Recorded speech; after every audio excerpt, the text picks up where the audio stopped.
Donald Trump just failed to destroy birthright citizenship in the United States, meaning that for the time being, if you are born on American soil, even if your parents are not legal citizens, you are granted citizenship in the United States, which is how it should be. That's how it's always been.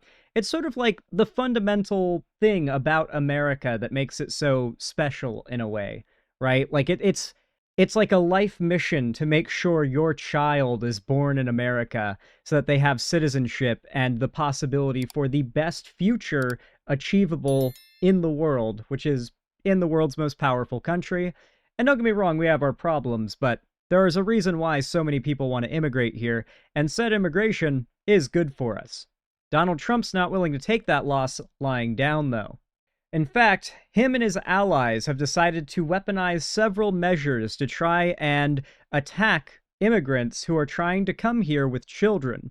There have been Republicans suggesting that perhaps there should be mass sterilizations, banning of any immigration by or visiting by pregnant women into the country, forced abortions on illegally present immigrants in the country. Just a lot of really insane things suggested to get around the fact that the Supreme Court refused to destroy birthright citizenship for Donald Trump. So, I thought we'd go ahead and hear some of the examples of how they're intending to find a band-aid to their problem, because some of these things they want to do are horrific.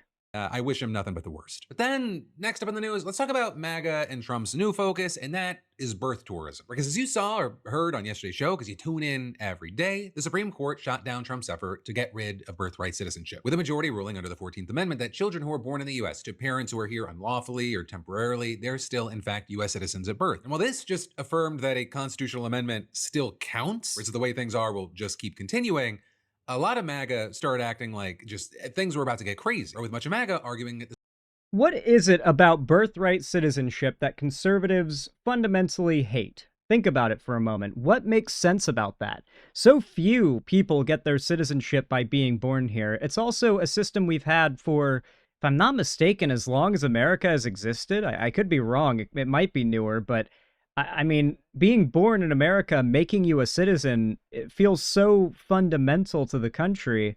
What could they possibly hate about such a system existing? Why is there beef with babies? You might be wondering. The reality is it's because many of them are brown. Many of them are from South or Central America. Many of them are from countries in Africa or the Middle East, and many of them are just not white. And that's all that matters to the conservatives. All of the stuff that we have to argue with on a daily basis is just fluff meant to obscure their true agenda, which is to argue on behalf of racism, to make racist arguments and racist points. the Supreme Court just greenlit birth tourism, where it's pregnant women from other countries traveling to the US so that their baby is born a US citizen. Well, you've got policies in place to try to prevent that from happening. You had MAGA really honing in on this, really stoking up the fear-mongering about it immediately after the decision came down. So, for example, you had people like Matt Walsh saying it's indefensible that a pregnant woman from Guatemala can sprint across the US border, have the baby 30 minutes after arriving here, and the baby is magically a citizen of the US. Which honestly, I will say, if you can find a woman who is 30 minutes away from labor, that is Yeah, this doesn't happen. This is a fantasy. In fact, what he just described might as well be a skit from a Family Guy cutaway, or I guess more accurately, an American Dad cutaway. That is a fantasy. This is a fantasy that you get random millennial and millennial to boomer young guys. Hell, I even think Gen Z might fall for it. They believe this is the thing that happens. You've got like Cuban refugees, like going over on a raft, and there's a lady who's about to give birth, and they're like, we have to get to the shore before she gives birth. We have to get to the shore before she gives birth so the baby's a citizen. This is something out of a movie or a comedy sketch. And yet, if you can evoke that imagery in people's minds, they will believe it's a real thing that actually happens and is a real problem. Imagine also, even if that was a thing that was happening, why is your beef with babies, bro? able to sprint across an international border Maybe we want that baby. It sounds like maybe a World Cup striker baby. But also, I'll say, True. Walsh was True. far, far from alone. Even many taking it further, saying that foreign pregnant women shouldn't be allowed in the country at all. And so you saw things like Sean Davis, the founder of the Federalist, writing a sort of manifesto on how to respond to the court's ruling with steps like deny entry to all pregnant foreigners, deny entry to all female foreigners, require sterilization of all foreign visitors prior to entry. You also had people like Jack Posobiec saying, quote, the court never said we can't mandate spot pregnancy tests for foreigners. And you had a Daily Wire reporter adding, yeah, they've just full on decided, okay, you won't let us eviscerate the right to birthright citizenship. You won't let us eviscerate people's existing legal status in America. Not even legal status, their citizenship as Americans. You won't let us just poof that away. So we're just going to openly advocate for eugenics. Really?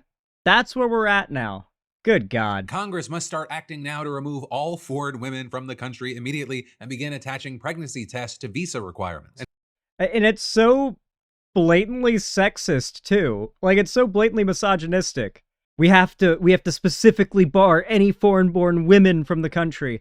Also, what would that do to the entire mail-order bride industry? Like, Trump's got, like, what is it? Slovakian?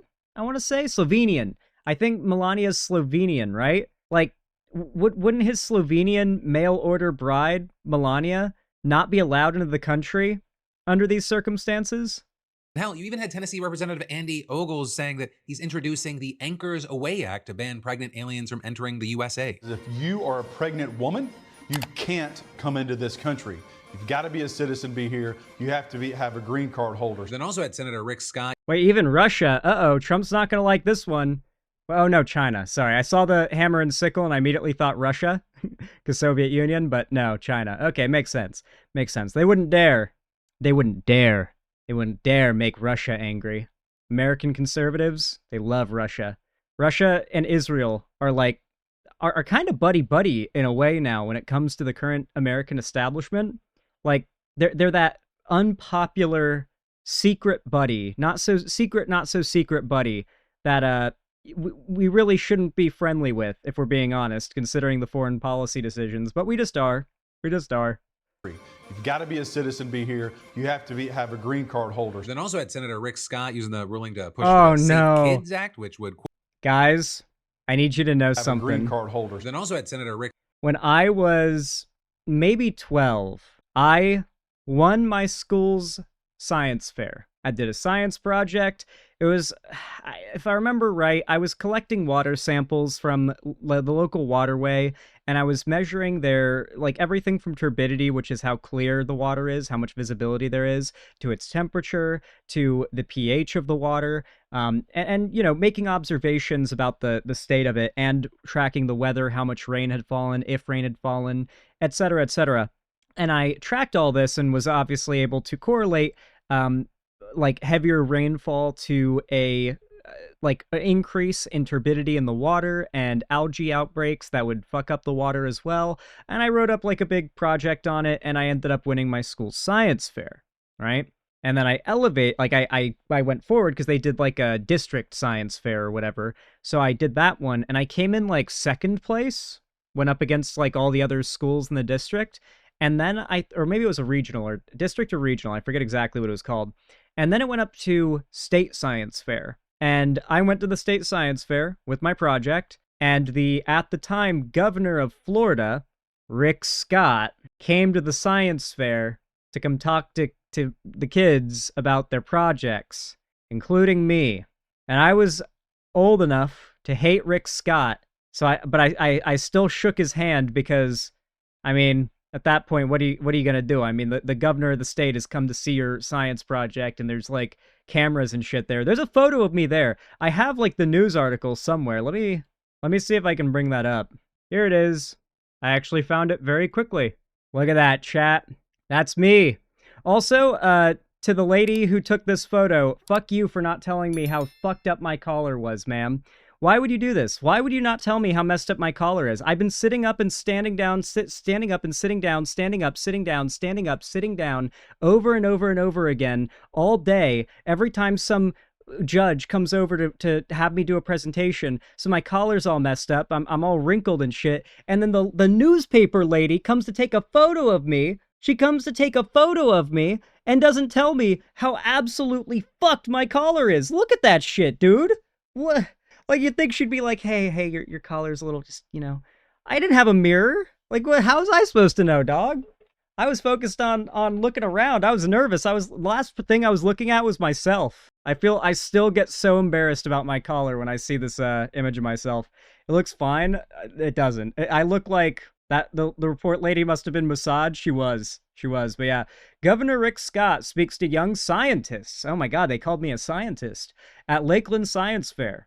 Florida Governor Rick Scott spoke with young researchers at the 58th Annual State Science and Engineering Fair. Wait, does he? Oh yeah, Alexander Haley from Floyd K-8 School of Environmental Science in Spring Hill. Doxed. You doxed, little buddy. You doxed. They're coming for you. Represents his research in the Junior Environmental Sciences category. Very fun. Used to be blonde? Yes, I grew up in Florida.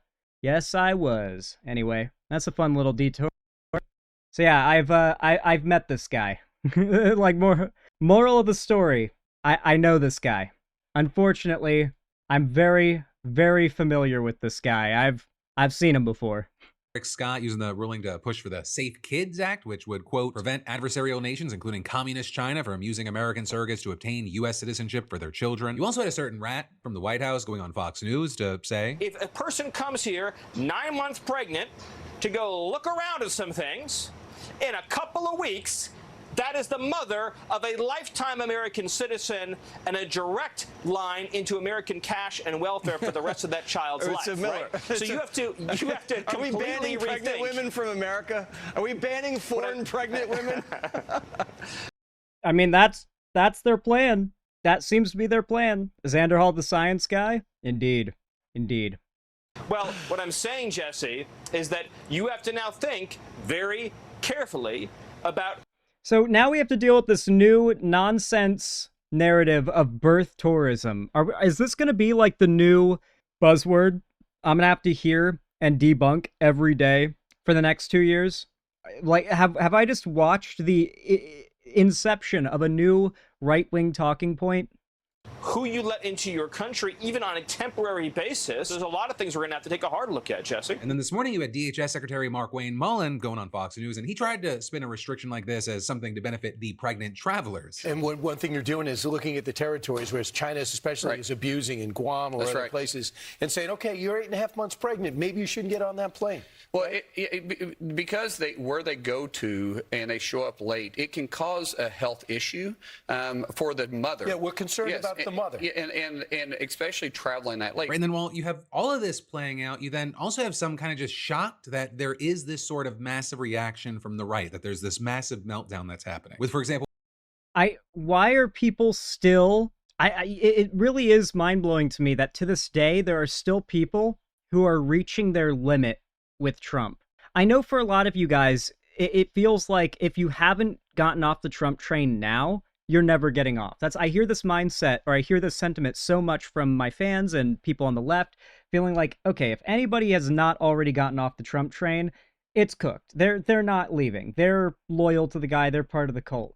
But believe it or not, consistently, we're seeing each and every day as Trump does things that end up being somebody's limit. I know it's crazy, but Trump is still passing people's limit, crossing the line for people. He will continue to cross the line for people. Many people, when it came to Trump, are willing to have a lot of charitability, but it isn't infinite. The group of people who have infinite charitability for Trump is pretty small. So going on for the next 2 years even, we're going to continue to see people turn on Trump. Man, stop Fed posting? Wait, what about this is Fed posting? One New York Times columnist writing, it is absolutely bizarre that these people believe that the continued application of a rule that has existed for generation after generation, as we've grown to the most powerful and prosperous free nation in world history, is somehow the root of our national demise and so clearly wrong that we need to end the union. And here's the thing, well, birth tourism, it is a real thing. It's hard to actually tell how widespread it is. Right, as you had the it's probably not very common, to be honest. It's probably it's probably less common than people coming to America and getting pregnant while in America and having the baby there. It's just, why would you want to travel that much when you're even that far along into a pregnancy? I mean, I wouldn't. I mean, I guess it's doable. It's just everything I know about pregnancy tells me the last place you want to do is fly internationally or take an international road trip of some kind. Just not really a New vibe. York Times previously explaining there is no official tally of babies born to tourists on American soil, but in 2020, you did have the Center for Immigration Studies, which supports immigration crackdowns, estimating that it's between 20,000 to 26,000 babies per year. And so if that's true, you'd be looking at less than That's more than I would expect, to tell you the truth. 1% of babies born in the country that year. And again, those are just estimates. You have some even higher, some are as low as 2,000. And then you've got more that we've got. Interesting, the estimates are so broad. I would not be surprised if the numbers were closer to like 2 to 5,000. That would probably sound more realistic to me. But even 5,000 sounds like a lot. Like, think about that. How many couples per year are coming to America to have their baby on American soil? That just doesn't seem like the kind of thing people actually do, you know? I'll dive into in just a minute, but first, let me thank a sponsor and say, I've reached the point where my calendar affects my drink order. I've got Truth nuke. Anyway, Billy D does some great coverage, and you can tell that he's getting fed up with the Trump train at this point. Like, he cannot stand Trump. He cannot stand these policy decisions. He actually does the research and follows the news and knows what Trump is up to. The fact that he's gone back on every promise and has said things that are denotive of really bad potential policy decisions he'll make in the future. He's aware of all the lies that Trump has told. He's aware of Trump's agenda, like Project 2025 and the things in there. Really love to see that Philip DeFranco has gone beyond just being the guy who talks about the news, or even before that, he was the guy who mostly talked about YouTube drama and celebrity news. Now he's almost entirely a political news show that certainly leans left in a sort of reality has a left bias kind of way, while also still being able to be that entertaining classic Philip DeFranco we all know and love from back in the day. It shows that he's grown up, and not only that, but his audience has grown up. People aren't trying to hear drama about insert celebrity and insert T YouTuber anymore. They want to hear about the news. They want to hear about politics and what's happening in the government and these international bills that we've been seeing passed that restrict internet freedom, particularly in the UK. People want to hear the coverage and his takes on these things, and I love that that's the direction he's taken. Good stuff. There'll be a link to his video down below in the description, but don't forget to leave a like and subscribe if you want to see more from me in the future. And leave a comment down below as well. It really does help. Thanks for watching.